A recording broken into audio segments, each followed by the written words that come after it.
Good evening, everyone, and welcome to Voice Out. This is my the last episode of this season, the season finale, with a very special friend of mine who I'm going to introduce very soon. And thank you so much for taking time from your busy schedule and attending this episode. It really means a lot to both of us. I would request everybody to put their mics on mute except for the speaker so that we do not have any disturbance during the episode. Well, so let me begin. Uh, the struggle ends when gratitude begins. The seventh color of the rainbow is violet, and for me, it stands for gratitude. Well, if you have been following all the episodes before this last six episodes, you will understand the following statement, which I'm going to say. You love yourself when acceptance falls in place, and when you transform because of your faith, you need to have patience, let go, and surrender. And all what remains with you is gratitude. Hi, I am Rosie Bonita Fernandez, and I am your host and founder of Being Beautiful. It is a great pleasure for me to introduce my last speaker for this season, who is Natasha D'Souza. Well, Natasha is going to talk about art and yoga. Natasha is in fact my yoga instructor. She's also a very good friend of mine. And through yoga, what I understood is how to calm your mind and how to have gratitude in your life. Well, she also uses her artwork, which is a part of her therapy, like freehand painting and her mandala drawings. Well, her journey is inspirational of how she dealt with her downfall and she chose to be a survivor than a victim. Well, in all my episodes, I did speak about taking care of your mind. This entire voice out is based on mental health. And in all my six episodes, I did cover different topics. Well, today it's a mix of mind, body, and soul. Gratitude is really beautiful. You must try it. So, Natasha, welcome to Voice Out.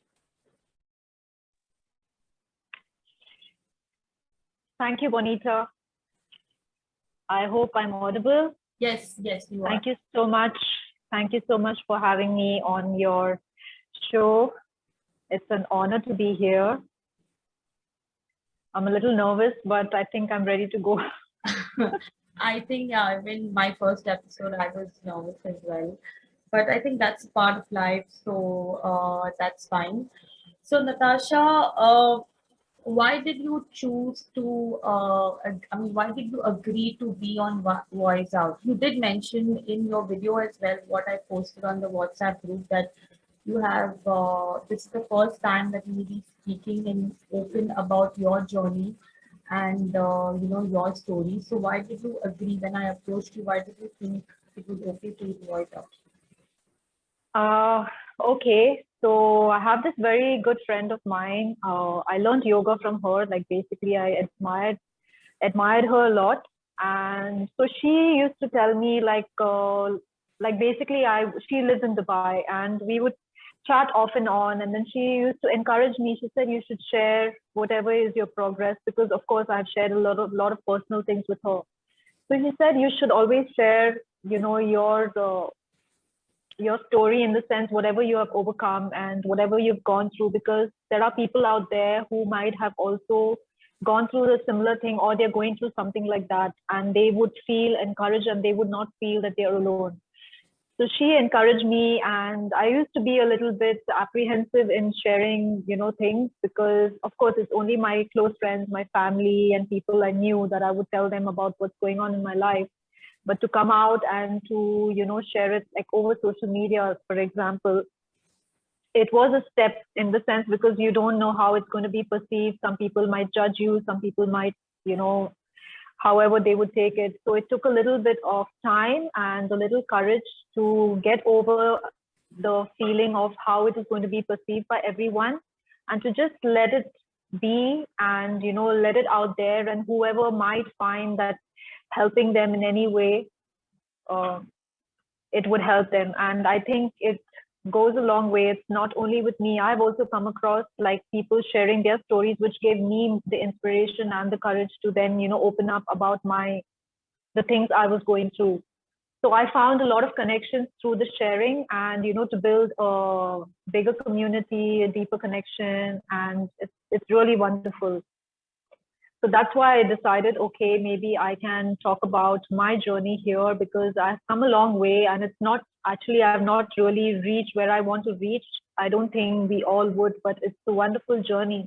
It's been a lot of struggle. There have been a lot of challenges, but in the process, finding myself, finding my strength has been the most wonderful gift I have received in this life, and I really want to share that with people, because we always turn towards others, we always turn towards, things, or, escape, but we forget that our greatest power is within us, and that is us. Like, we hold the power, we are our own best friend. And if we trust in ourselves, if we believe in ourselves, if we come to know who we truly are, we don't need anybody else. That would be an added bonus. I'm not saying that we don't need our family and friends, but the first priority should always be us. Our first person to depend should always be us. So that's why I want to share this journey, and that's why I want to share it today, because after believing in myself, I can, like, I'm able to be, I'm able to stand strong through any situation. And I know that I will get through it, because I have already experienced that. It took some time, but having that courage, having that trust, and having that faith in myself, and of course, with I'm very spiritual. I'm always praying, but I'm not praying for things to get easy. I'm always praying for courage. I'm always praying for strength, and for the wisdom to get through any situation. So yes. Yeah, I do resonate with you as well, because I think that's what I do. So if there is something which I want, or the waiting period is long and my prayers have not been answered, what I tell God, or what I tell the universe is, give me the courage to go through these days. Or I don't ask a particular thing. I just tell the universe, I tell God that give me what is the best, what you think is for me. I think that is what we're all supposed to do. That is because sometimes when we think what is good for us, and God might not think that is the same thing what is good for us. So I always, that is what I have learned in with my experience as well. So yes, I we agree. have a lot of social connections and conversations. I mean, and that's how I could resonate with you. Well, Natasha, moving on to my next question. You've been following my blog and you know about being beautiful as well. Uh, what is your view on being beautiful, and what is the most beautiful thing in your life? The most beautiful thing, wow, there are so many beautiful things, but I don't know where to start. The most beautiful thing in my life is my cat, Angel. She's the most beautiful, angelic. She's really, I know people don't resonate with animals so much, but she also inspired me a lot. She helped me change a lot in my life. And, they don't speak, they don't say anything, but they're always there for you. And she has been there to me when I was alone. And actually, I feel God sent her as an angel in my life to get through a lot of hard times in the beginning of my transformation. But for me, beauty, of course, it's like when I have to think about what is the meaning of being beautiful. As I speak, Angel is walking to the camera. By the way, she understood I'm praising her, so she's come behind the camera. Okay, so anyway, yes, baby. Okay, so being beautiful for me is like being natural. Like, if I have to think about nature, like if you, for example, like when the sun, like the sunrise or a sunset or a tree, like they don't have to do anything on the external to look beautiful. They're just in their natural element, but they're so beautiful to us, right?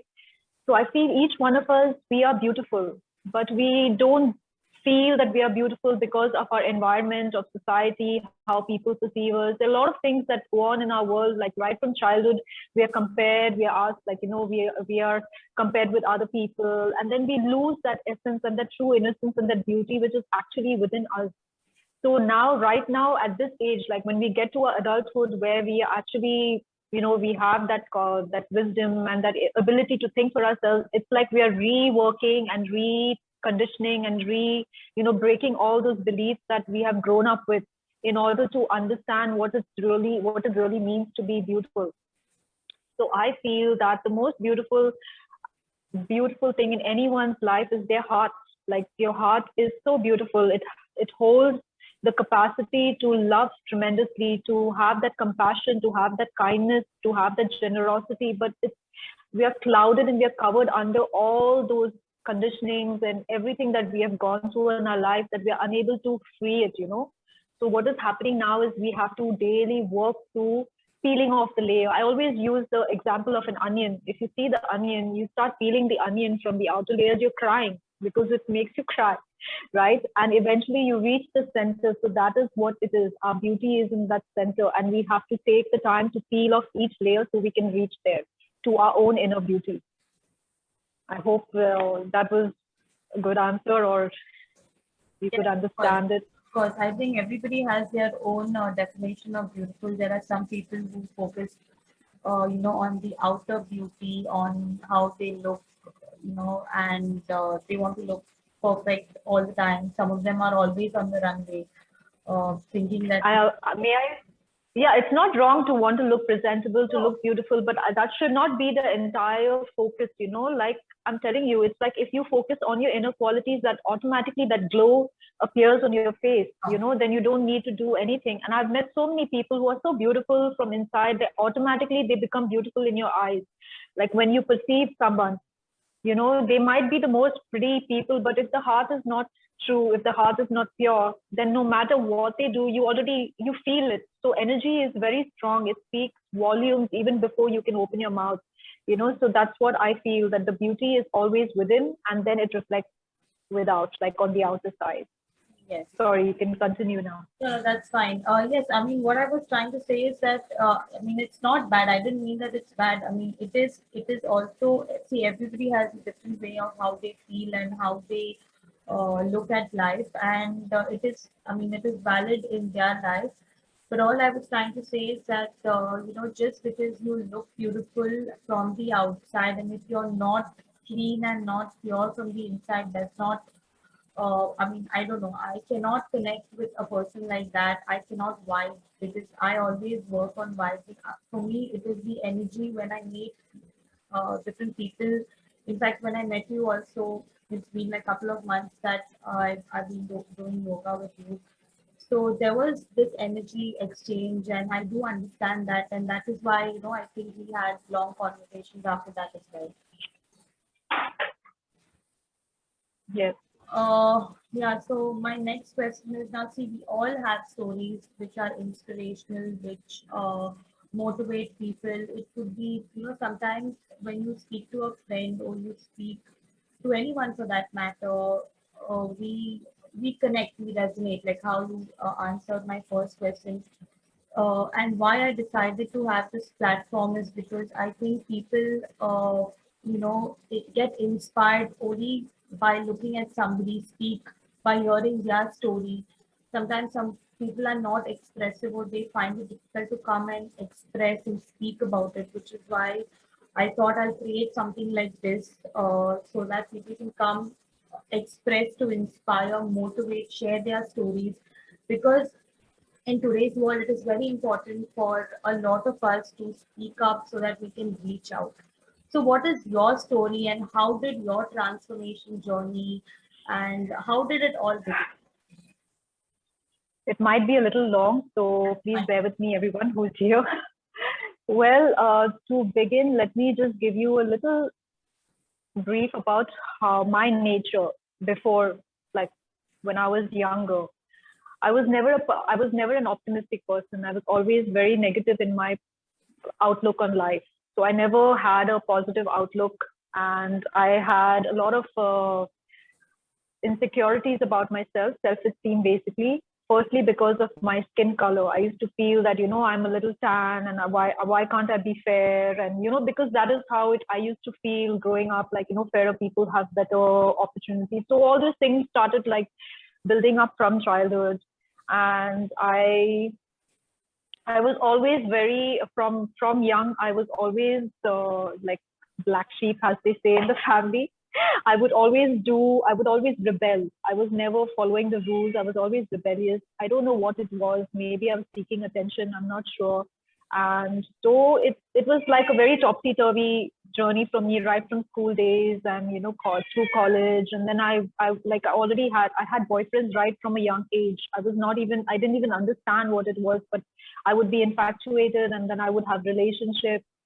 And I wouldn't call it relationships now because I understand what the term relationships mean, but I was always like in, out, in, out. I was never steady with anyone, never found anyone who was steady enough to be with that person because I didn't know who I was.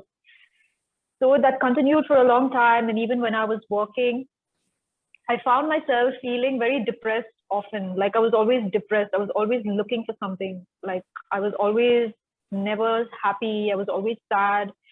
And I started working at the age of 23. I joined the airline. So I was a flight attendant for about 6, 7 years. So the first year I was flying for like in Bombay itself, it was Air Sahara at that time. So I was flying and it was like a very, very, you know how it was like a fast life. You know, I didn't want to do a 9 to 5. So I was very happy with this lifestyle. And, you know, of course, friends, partying, everything, drinking. And, you know, it started on from there. And then I moved to Singapore when I got into Singapore Airlines. So I had to move to another country. I didn't want to do it then, but I reached Singapore and it continued. And there I had to live with different people, like, you know, girls I've never known. So that was also a learning process. I would say that maybe my learning and, you know, to become a little independent started from there, but still I was very immature and I was always finding myself depressed. And, you know, I was like feeling lonely and I was never happy in any relationship. I was always like searching for the perfect person, the perfect partner, but it never happened. I don't know what it was. And then I was 29 and it was like, okay, you need to get married. Now you've reached that age where everyone's getting married and, you know, you have to also settle down, like pressure from the family. And so I was not really ready mentally, I can say, but because of this pressure and also because in my family, there was 3, 4 weddings going to happen at the same time. So I felt, okay, I don't want to feel left out. So I want to be in the same, you know, with everybody else. So I kind of, I married, I would say he is a friend of mine. We dated when we were in college just for like 2 weeks or so, but we are good friends, but we were not like relationship material. However, but I felt like, okay, he's a nice guy and he's easy to get along. And he also had the lifestyle that I was living, you know, the partying and the, you know, the very flamboyant kind of lifestyle. So I kind of decided, fine, might as well I just marry him because I know him. He's not a stranger. Like, you know, we'll get to know each other. So I think that was the biggest red flag in my life, which I ignored. And I got married within 4 months of like not even spending time to know this person. And we got married and it actually didn't help at all because we found that we were always surrounded by people. We were always surrounded by friends. We never spent time together alone. So, you know, it was like, how do I put it? It was not a marriage. It was like in college, like dating a girl or boy or whatever. So it started from there. If you can, I mean, it started from there. You know, slowly I felt I was getting more depressed and I felt I was not happy and I wanted more and I was not receiving more. And, you know, then it didn't work out. And I was living in Bombay at the time. And I did not know what to do. There was a point when I was like so lost and I was so fed up because I felt all our friends were like, you know, they were like moving ahead in their life, but like with kids and everything, but we were still stuck in the same place.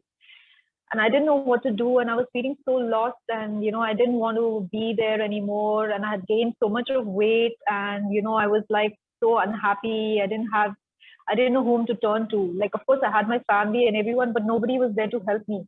Like no one could really understand or empathize with what I was actually feeling. And it was so horrible. And I did have thoughts of like, maybe I should end my life. You know, I had those thoughts, like I kept getting those thoughts, I should just end it because it's like, what is left? Like I've lost myself. Look at me.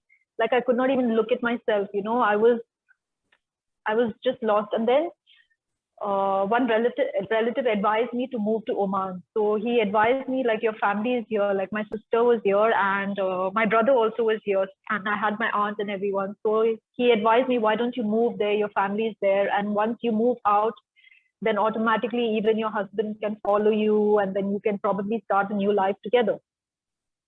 So I thought, okay, I took that advice, and then, I that's when I came to Oman in 2010, and looking for a job and everything. And I was lucky I got a job. So that's how I moved to Oman.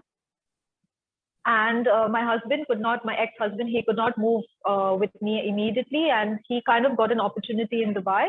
So we were not really together still. And we would just meet off and on. But still, our relationship was like, it was struggling. There was no foundation. There was nothing. There was no connection. We would not communicate much. And I started feeling very empty, and I was feeling so depressed. And then I kind of strayed in the relationship. I had an affair.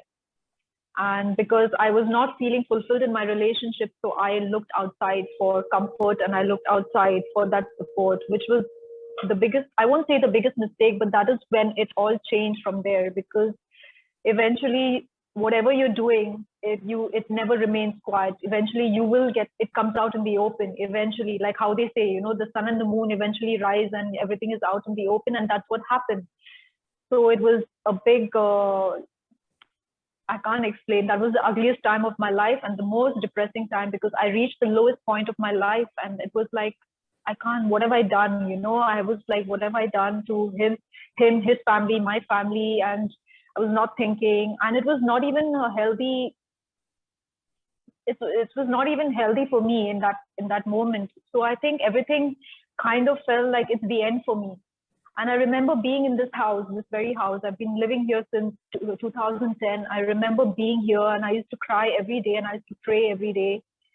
And Angel was there with me that time. So I remember crying, and I remember this one night, I remember getting all these pills next to me, and I was keeping it next to the bed. And I was like, I can just have all these pills, and I can just like finish it.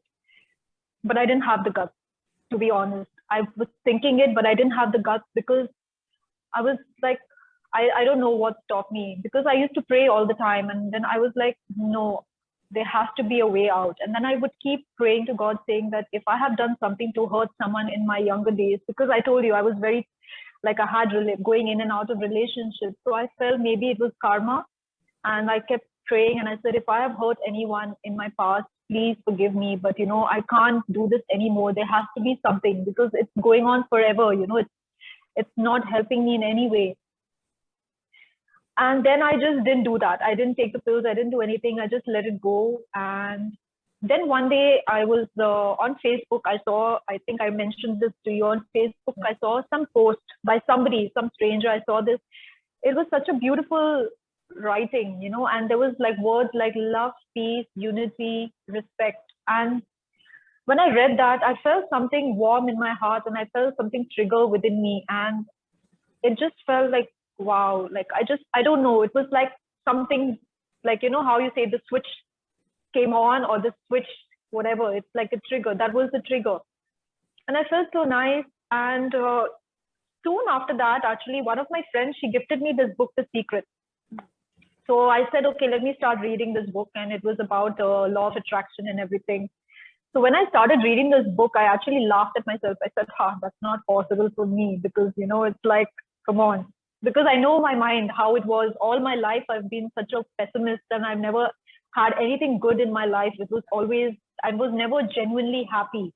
So I said, this is not possible. But anyway, I said, let me continue reading, because I like to read. So I continued reading, and then there were very little small exercises to do, like, think about like attracting a car parking space, for example. Yeah. Or, you think about coffee. So I said, okay, then I said, let me try it out. If it's really if it really works, let me give it a try. Let me see what's the harm. So I said, okay, I thought about a parking thing once, and I got a parking space. And then I was like, okay. So when that happened, I was like, okay, that means it can work, because I've changed my thought pattern slowly. Yeah. Then it started with small things like, okay, coffee or something. And I started finding that these things started happening. So that was not the only book. That was the starting. I would say that was the starting point.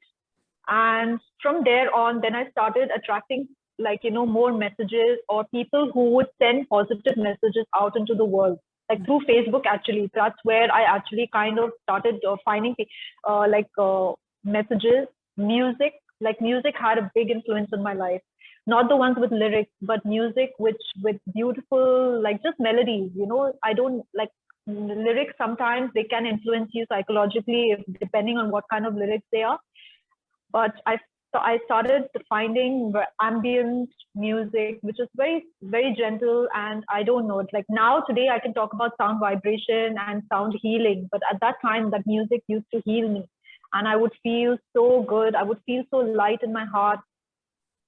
Then I started reading about, so basically I started expanding myself from there on, and I started reading a lot of things. I read up, I was very fascinated with the Buddhist philosophy. So I was reading this book on, it's called the Tibetan Book of Living and Dying. I read it at least 3 or 4 times, and I have it in a PDF.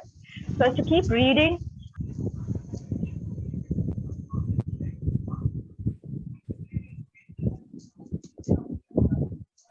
I think I muted you by mistake. Can you unmute yourself?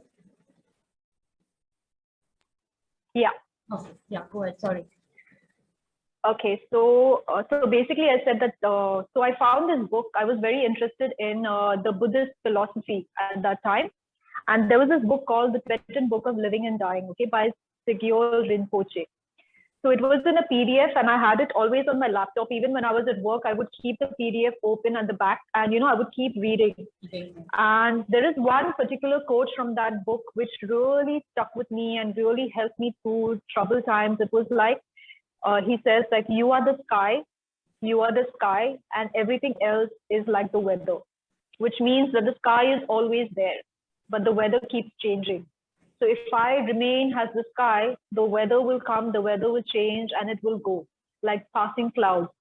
So I just need to remember that my true nature is of the sky. I'm vast, I'm expansive, and I can hold anything in the world. I don't have to follow the cloud. I don't have to follow the weather. I just need to be where I am. So that used to help me a lot when I was going through challenges. Like, I went through, like, basically the challenges don't end. They come in different forms.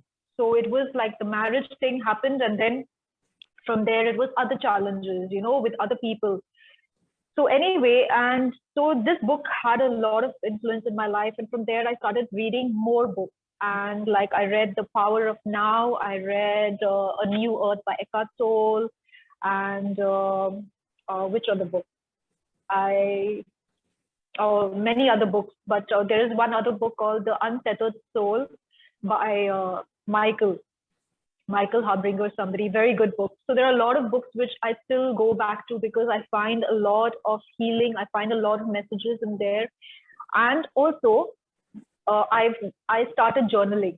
I started writing my thoughts, my feelings every day. So I would write whatever I'm feeling. I would just write it down. And I had about 10 or 11, 12 journals until last year, before COVID happened. I don't know. I felt that my life has changed. So now I need to, like, do away with the past. I kind of shredded all those journals. So that's how it happened. Slowly, I started finding methods and tools to help me in my journey. I was still not divorced. Let me, just to let you know. Let down in hostile politics between the center and state. After enacting on this election. Okay. There is somebody's mic who's on. Can you please put your mic on mute just a moment? Okay. Yeah. Yes. Sorry. So I started finding these little tools, but I was still not ready to, like, my divorce was not done. I was still not ready to take that step. So I was, in the meanwhile, I was doing these things, I was reading. And hi, Ma. My mother's also joined. Hello, okay. Auntie. So while all this was happening, let me just highlight a very important point. I cut off from my entire, like, from my family, my friends. I think my mom is on unmute. Mama, please mute yourself. Wait, I think you can mute. I'll do that. Yeah, okay. So when all this was happening, when I started receiving these messages and when I was reading all this, what I did was I cut off from a lot of people. I cut off Yeah. from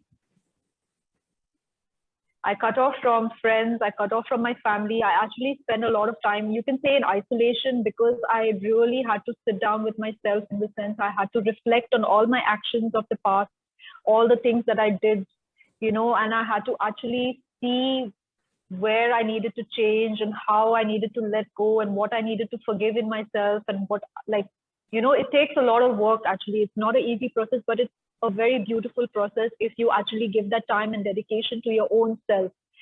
And spending that time alone, I began to love silence.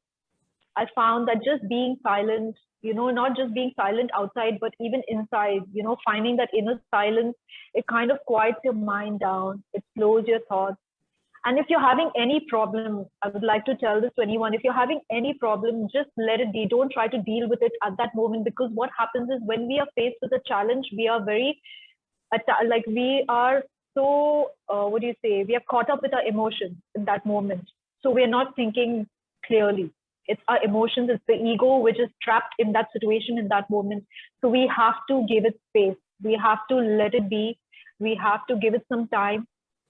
And when we have that space and that time and that silence, then automatically the answers come within you. How to tackle with the situation, how to deal with the situation, what is my next step? And that's when you realize you don't need to ask anybody else, because everyone's perspective is different. They want to help you, yes, they will give their own perspective. But at the end of the day, it is your challenge, it is your situation. So how are you going to deal with it? How can you build trust in yourself? So when you try this exercise with a small challenge, when you try it and you see that you're able to get through it, it automatically builds you in your strength. That's how you build your spiritual muscle. That's how you build your strength. And then you're able to face any situation. This is what I learned gradually, of course, but I had to try it out. And so I feel silence is your best friend. A lot of people are afraid of silence because they don't like, I also read this somewhere, like, if you don't like your own company, then you will always feel lonely. But if you love yourself, you will never be lonely. You will never feel alone, because if you love your own company, you will always find something to do in your space. You will always find something that is interesting. You will never find the need to, be surrounded all the time with people, all the time with things or movies or anything. So trust me when I say that silence is your best friend. Trust me when I say that silence is full of answers. What these quotes that we see, they are true. They are not just there because it is true. And I am a living example of that. So I'm sorry, I'm just going on. No, but no, I it's feel fine. it's I mean, this important. is your show. You are voicing out. I feel it's important to let people know, because, like, we are afraid of our own selves. We are not afraid of anybody else, but we are afraid of our own selves. We are afraid to face our own true nature. Nobody is perfect. We all have our flaws. We all have our good qualities, but we don't want to look at those flaws because we feel ashamed and we feel bad.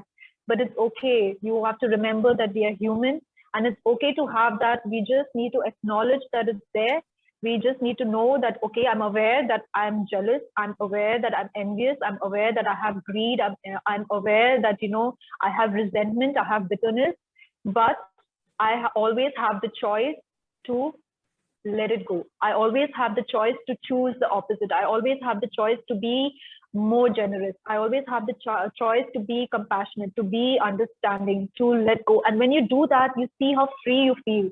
When you just simply let go of all those things which are keep like, no, if you give, say, if you have to share this with that person, you will have less. You will never have less, because there is an abundance of blessings for everyone on this planet. God has made us equally. He has given us an abundance. But if we hold on to it, we will never have enough. But if we let it out and we give it out to people, we will always be filled with more. So anyway, coming back to my journey of journaling. So I started journaling and things. And then finally, I found the courage to, like, it was time. I think the moment arrived when I knew that it was time for the divorce, and I felt a little stronger and I felt okay. And then we had the conversation. But mainly, before everything else, I remember having this one talk with my ex-husband before he left Oman. And the day he was leaving, I remember sitting in the car and I said, I'm truly sorry for everything that I've ever done. And however I've hurt you, please forgive me. And I asked for forgiveness. And when I asked for that forgiveness that day, without any ego or without any, resentment, nothing, like truly from my heart, I asked for forgiveness and the whole dynamic changed. He forgave me, and today we are able to talk to each other very cordially. We send birthday messages or greetings, and there is no bitterness, there is no hate. It's like we kind of finally let go in that moment. And even we went through our divorce, and I did not ask for any alimony. I decided I don't want anything from him, not because I felt that, oh, I'm working and all that, but mainly it has to do with an energy connection. The thing is, each one of us are connected to everybody with our energy. Right. And if we can be bound to that person if there is any tie. So I didn't want that energetic cord. So this was the way of cutting that cord, by saying, I don't need anything. I'm happy. God is providing for me. I wish you well, and you move on. So I cut that cord by not asking for anything. So there is no energetic tie with this person. So what happens is, there is no toxic element involved in this relationship anymore. So that's what I did, and I felt really free, and everything happened smoothly within 6 months, obviously, because there's no fighting, there is nothing from my end. I just let it go freely. And I found how all these things I found amazing to me, because I never expected to be this person. I told you how I was, and I never expected that I am this person who can let go and who can feel good and who can find that peace. And when I started feeling these things truly in my heart, and I really believed that, transformation is possible for anybody. I truly believe that if you trust in yourself and if you just, believe in yourself, anything is possible. Any manifestation can happen. It's more about you having that power within you, and you holding on to that power and nurturing the power. I always tell people, like, how when you plant, like, you don't have a plant growing overnight, right? You sow the seed, you have to keep watering it, you have to keep the environment around it clear, you have to nurture it, and then you see how it grows. Similarly, even we are like those plants, we are like nature. We need to nurture ourselves, we need to respect ourselves more than anything else. We need to be okay with however we are, and then we bloom and we blossom and we become beautiful. Yeah. So the actual beauty comes out that way, So that's how it started. And then the challenges started getting more and more. And then one day, it so happened, like, it didn't end. I used to still feel sad and everything, but I was getting stronger. I was not like at that point where I want to kill myself. That went out. But I was still finding myself, I was still lost here and there, and still not in a stable relationship and everything. But I became stronger. And then I found art. I used to like art. I love art. I love poetry. I like music. So I realized I'm a very creative person. I'm, very inclined to the arts. And I started finding beauty in a lot of art. And then I said, okay, let me try it out, And then I started drawing, started with one small sketch here and there. And then it went on to mandala drawings. And I couldn't believe it. Like, I couldn't believe that I could do something like this. I could develop the skill. So this is again another gift which came to me. And mind you, all these gifts have received in my life after my 30s. Just to let you know, all this happened to me after my 30s. I'm now 43. So I think my gift started coming to me after 35 onwards. So it's never too late. So anyway, the gift of drawing also came to me when I was spending time alone. When I had nothing to do, I would not go out. I would not meet friends too much. I would be at home. I would draw, spend time listening to good music. And that's when I found more healing through the art. And through my art, I found a lot of people connecting with me. Friends really appreciating my art, and they wanted me to do art for them. I really felt so nice that I was able to share a part of me through this art with people close who appreciated me, who really genuinely cared for me. So that's how I found art. And I went on for some years, and I don't do it every time now. Whenever I feel inspired, then I will do some paintings. But now it's not an everyday thing because it served its purpose. So what I mean to say is that every stage in our life, we will find something that helps us, tools that will help us through that phase. And then we should be ready to let it go and accept and embrace the next tool that can serve us at that time. So art was during a particular phase of my life when I needed it the most. and it kind of served its purpose. So it's gone, it's not completely left me, but I don't need it on a daily basis.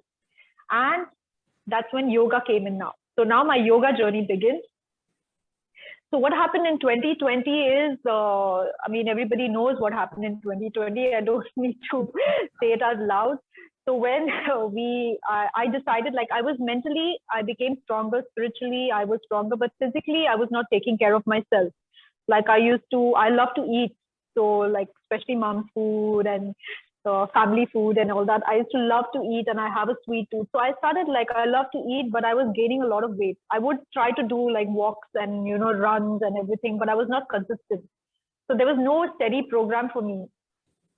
And I felt it was not working out. Then in 2019, actually, I decided, okay, that's it, fine. Plus, I need to find a program where I will be steady, where I am able to be consistent. I need to take care of my physical self, because we are talking about mind, body, and spirit, right? So the mind and my spirit were already in the right place. I needed to get my body physically fit so that I'm able to take care of myself. Because at that time, I was now single, and I realized I was 40 then. I was 40, and I said, okay, if I have to be single, if I don't find my life partner, I will have to look after myself. Like, I can't depend on my parents. I can't depend on my siblings. Yes, they're there for me, but at the end of the day, I'm alone.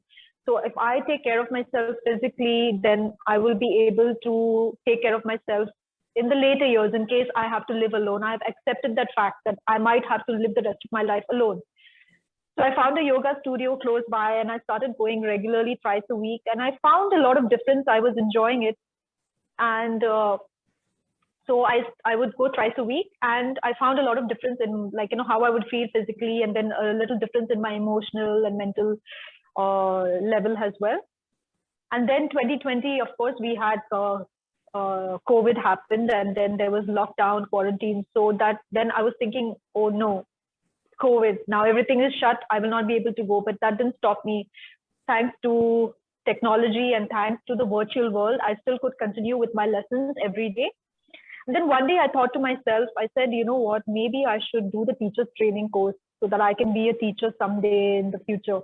You know, this would be a lovely thing for me to do, because I was so passionate about it. I would practice every day without fail. No matter what, I would come on the mat, I would do my practice. And I was so lucky. I mean, it is beautiful because there are a lot of people around the world through YouTube. So anyway, I started doing my practice, and then I decided I wanted to do the course. And in July, I lost my job. The job that I was working at for 10 years, I lost the job, but that gave me the opportunity to do my teacher's training. And that's how I did the teacher's training. And I became certified to teach yoga. And from then on, I've been teaching yoga every day. And I have met so many people now already since then, and I feel so good because I feel that my life has found a purpose, and I feel that I'm living that purpose by serving others who come along the way, who need that guidance, or who just need that little bit of assistance, and it feels really amazing. And last but not the least, I also finally met an amazing partner. I finally met the person who was meant to be with me.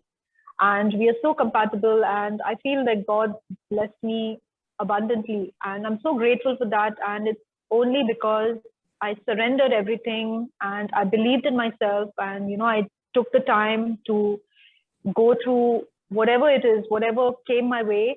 I just went through it with, you know, that firm belief in myself, the ability that I can do it, and it just transformed my life. I'm not saying that there are no challenges. Of course, right now, I think mostly in the world, everyone probably is going through financial crisis. I'm also going through that, but it doesn't stop me. It doesn't make me feel that, you know, my life has ended. No, it's made me appreciate the little things even more. I have a roof over my head. I have food to eat. I still have my family.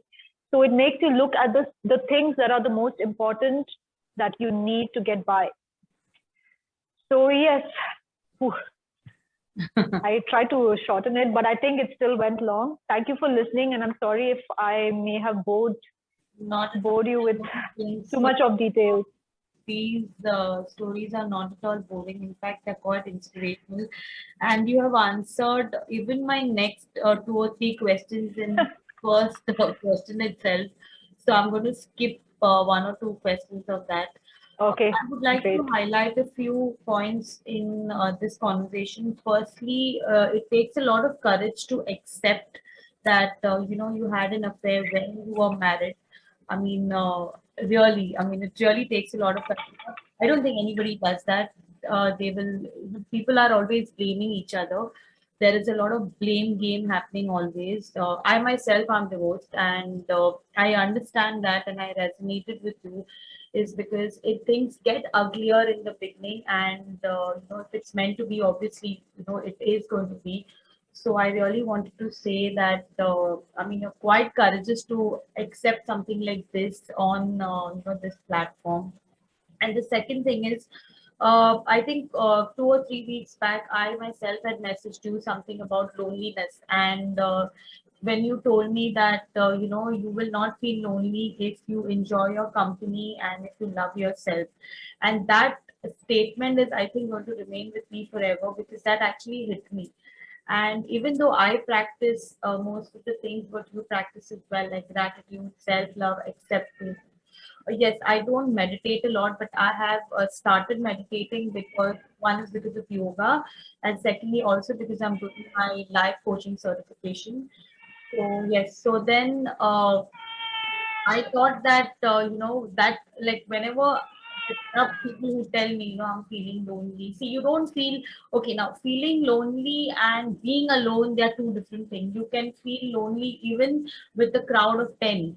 Like this happens with me very often. Like I might be sitting with my friends and I zone out, or I might be at work, I might be in a crowd of 100 and I can still feel lonely. I think that is something which it's not controllable, it's just not in our control, but I accepted that that is my state of mind and that is what happens.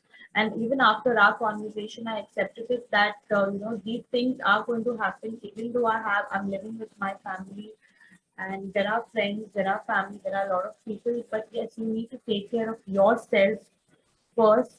You need to look after yourself. So these are the things which I wanted to highlight. In fact, those were my next questions as well, which you already covered. And Okay, good. uh, so I'll ask you another, I think, no, yeah, 3 more questions. So why did you think yoga was why did you choose yoga? Or I think you almost answered that question, but how did yoga help you mentally? Physically, I know it did, you already mentioned, but how did it help you mentally? So basically, yoga is like the philosophy of yoga. It covers, it's really vast, and it will take a lifetime to actually understand the true meaning of yoga, which a lot of people don't know. We like even me when I started out, it was more physical than understanding the deeper aspects of yoga. But there are different. It's really deep and it's really vast and it's really amazing. So what I learned is that we have different layers as an individual. We have different layers. We have a physical layer, we have a mental layer, we have an energetic layer, and we have a blissful. We have a wisdom layer and we have a blissful layer. They are known as the 5 layers in a human. Okay, they are also called the koshas. So what happens is we are very familiar with the physical layer and the mental layer and energetic layer. So the wisdom and the blissful layer is the steady in every human being, but it's not tapped by the humans because we have not reached that level yet. We have not actually allowed ourselves to go that deep in this dimension. So we are only familiar with this. So what happens is when we practice yoga, the asana part, the physical exercise, when we are going through the challenges, what happens is if you realize when you're doing a practice, when I tell you to do a pose, you have to give all your attention to it. So what happens in that moment? You forget everything else. You're not thinking about what you're going to eat. You're not thinking about who's going to meet you, when you have to go. You're focusing on how you're going to stay steady in that pose, right?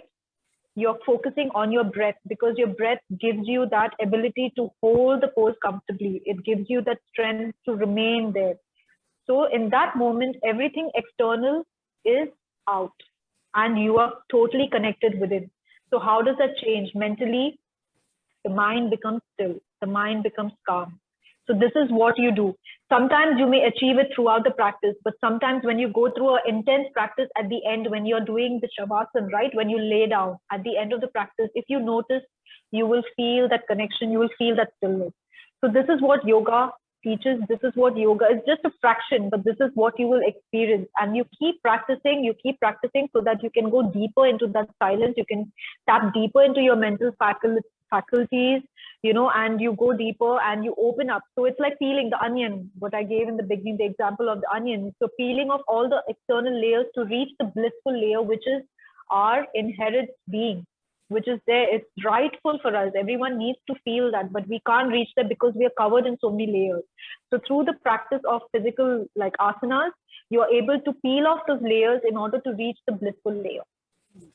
I hope that answers your question. Yes, it does. Yes, I did understand that because it's been a couple of months that I've been practicing, and I have seen the difference on my body as well as on my mind, because I feel a lot calmer. And I think I'm not sure if I told you, but I did take therapy lessons before joining yoga, and I joined you in November.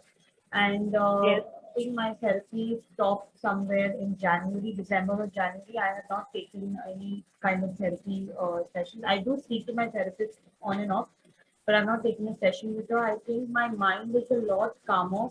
I've learned how to deal with anxiety, when, like, especially when I'm,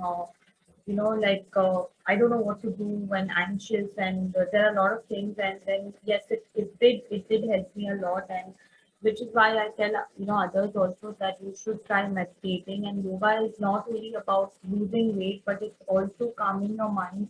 I think it keeps you grounded. So, Yes.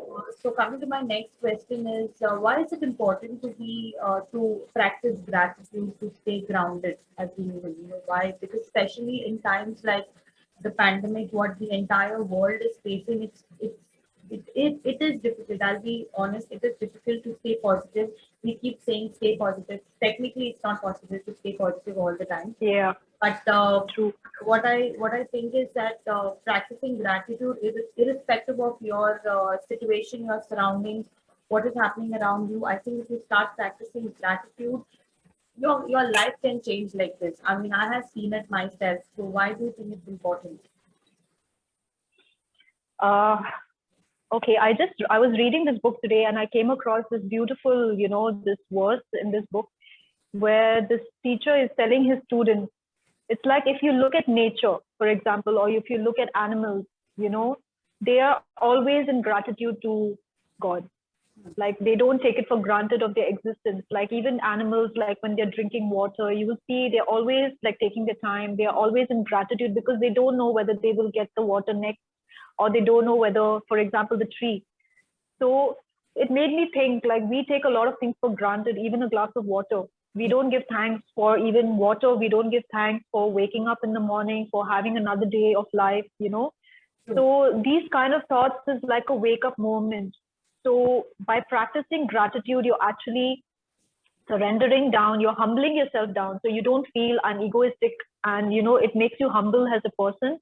You open yourself to actually appreciate all the gifts that you actually have in life, the important things like your family, your friends, your house, or whatever it is, no matter how small it is. When you start appreciating the little things in your life, you will realize more things start coming to you, even without you trying. Right. You will find abundance flowing into your life, even without you trying to it, because you're not looking for it. Yeah. You're already happy and you're content. So if you find that contentment with wherever you are today, no matter what, however it is, no matter how bad the situation is, there's always one thing which would be positive in that day. So I'm not saying, I know, I don't believe in that. I mean, I also hear this of be positive. Yes, that is an encouragement. But when you're going through hardships, you have to go through it. You cannot be positive and escape it and say, I'll be positive and it will go. No, you have to ground yourself in the sense. So by saying, like, for example, if I'm going through something, I will say, like, okay, I'm grateful that, this is happening to me right now. I'm strong enough. Please guide me through this. Okay, so I'm already appreciating that something has come to me, and then automatically I get through the situation.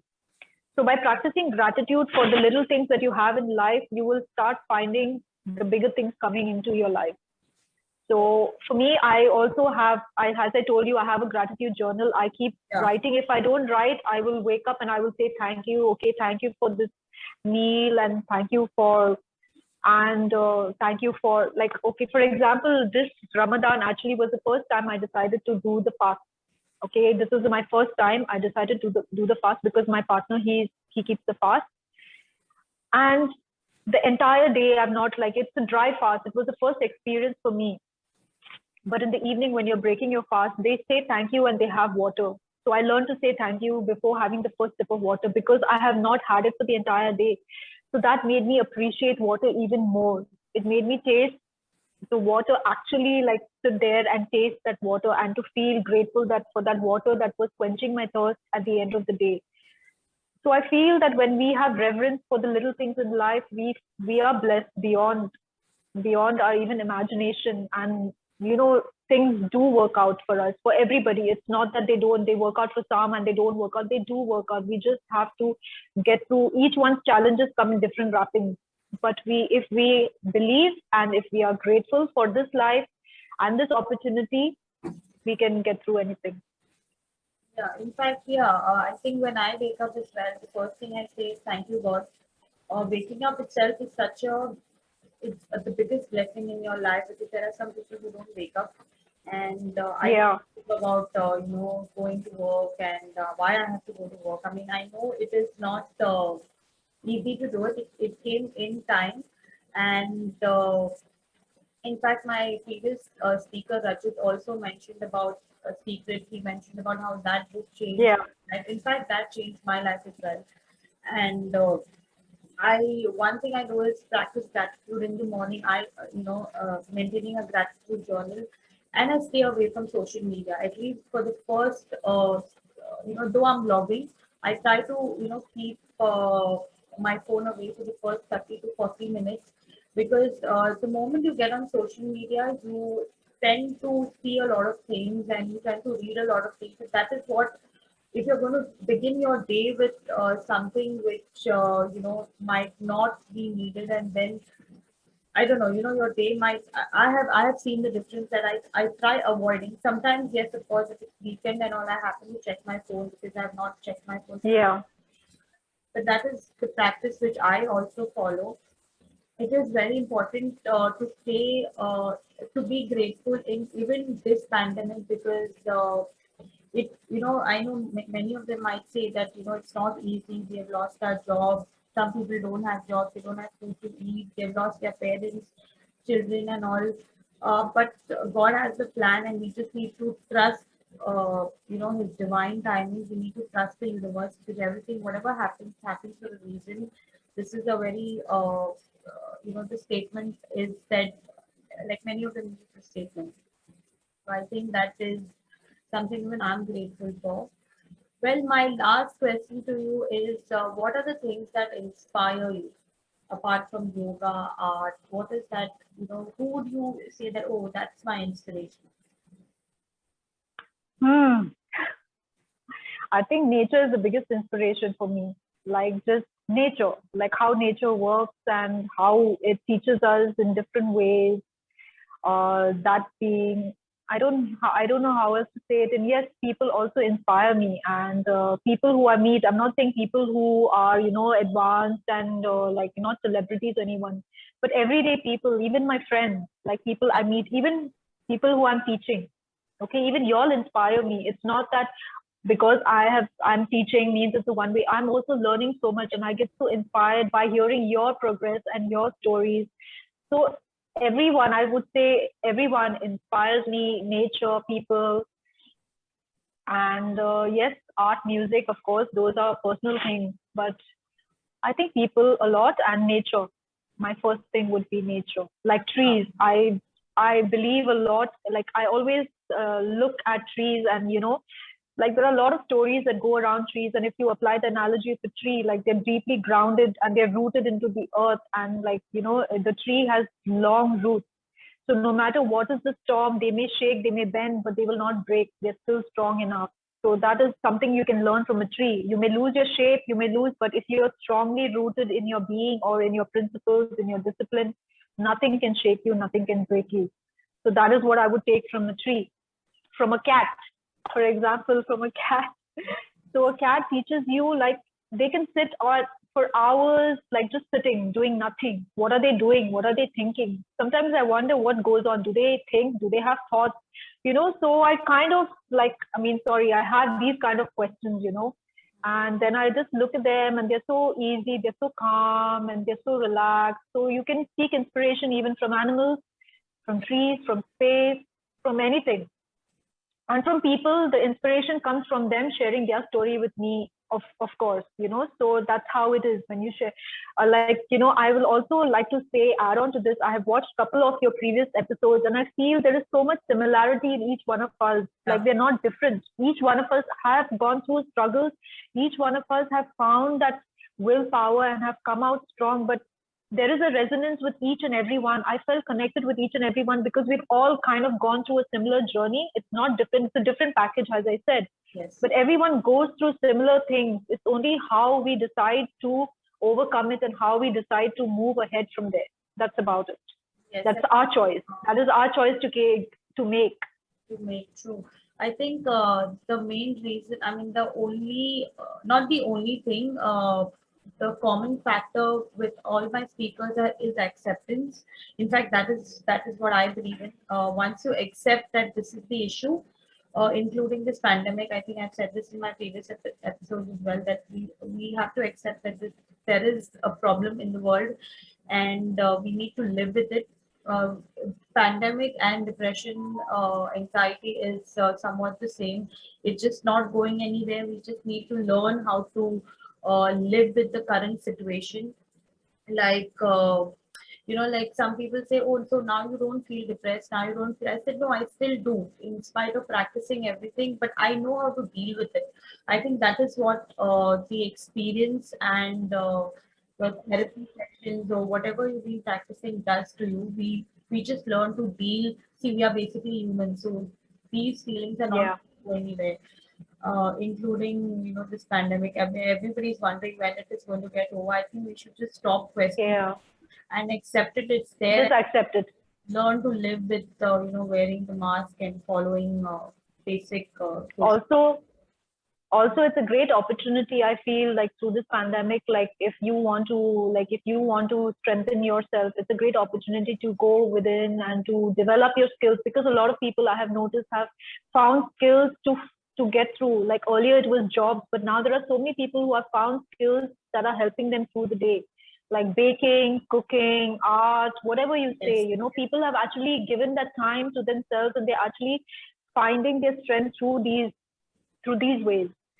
So I think that's an opportunity as well. I feel sad. I do feel sad, and I do feel a lot heavy because of the lives that have, unfortunate, like people that had to, pass on. But as you said, I always believe in God's greater plan and always praying for the best for everyone. And I believe that if I do the best in my world, where I can, be of service to people around me in my community or people who I meet, then I feel a little better. At least I've done something good for my life. Yeah. And I hope I hope it goes on that way in everyone's life, and it kind of pays it forward. And so that is my only hope, and that is my only purpose, I think. So yeah, because the reason why I also am doing this show is because when I personally was going through my struggles, the issues what I faced, or hearing everybody else's story, including yours, I just randomly this thought came to my mind that I wanted to do something for Being Beautiful, but I didn't know what to do or how to do it. But one evening when I was making notes, and since I was taking my certification, I was thinking, what do I do? I didn't want to do something what is already available. I know there could be platforms like this which are available, but I didn't find anything like Voice Out, which is right now there where people can come talk freely about their inspiration story. Yes, there is TED Talks as well, which I, in fact, when I'm working, that is something which I hear at the background, motivational story. There are so many motivational speakers. So this is my bit of giving it back to the universe and reaching out to people and helping people to know that they are not alone, and they can resonate, they can connect, and they can reach out if there is any issue. So today is my last episode for this season, and I'll be coming up with the second season in August. So if anybody of you know anybody who can share their stories, please reach out to me on my Instagram page, and I will speak to them, and I will take it forward from there. So Natasha, before we end, thank you so much for being on my show. Uh, is there anything on your mind or heart you want to say? And once again, thank you so much. And also, if you can share a small yoga or a motivation thing where you do when you are, facing anxiety or you're anxious, you don't know what to do, like maybe a breathing exercise or something like that. You want me to do the breathing exercise now? Like No, to I show mean, it, or I'll just explain it? just explain Yeah. it because, yeah. Yeah.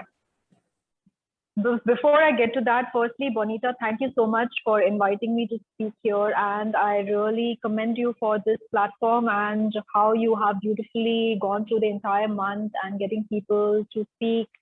It's really wonderful for creating this space for people to feel comfortable to come and speak Yeah. openly. Like, I'm feeling comfortable and I'm able to speak. So thank you so much. I really appreciate. And yes, when now coming to your point, when thank you, Lorraine. And yes, when I am anxious, what I do is I also teach this breathing technique. It's very simple. You just inhale, you sit in a comfortable position, keep the spine straight, neck and shoulders soft and relaxed, closing your eyes. You take a deep inhale, counting 4 mentally. So you inhale for 4 counts, then you hold your breath for 4 counts, and then you gently exhale for 4 counts.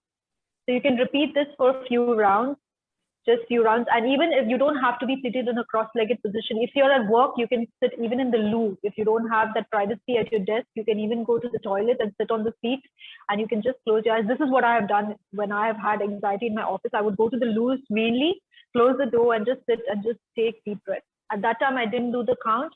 If you don't want to do the count, you just take deep inhale, deep exhale, just few rounds. Automatically, it calms the nervous system. You slowly relax, and then you have that clarity.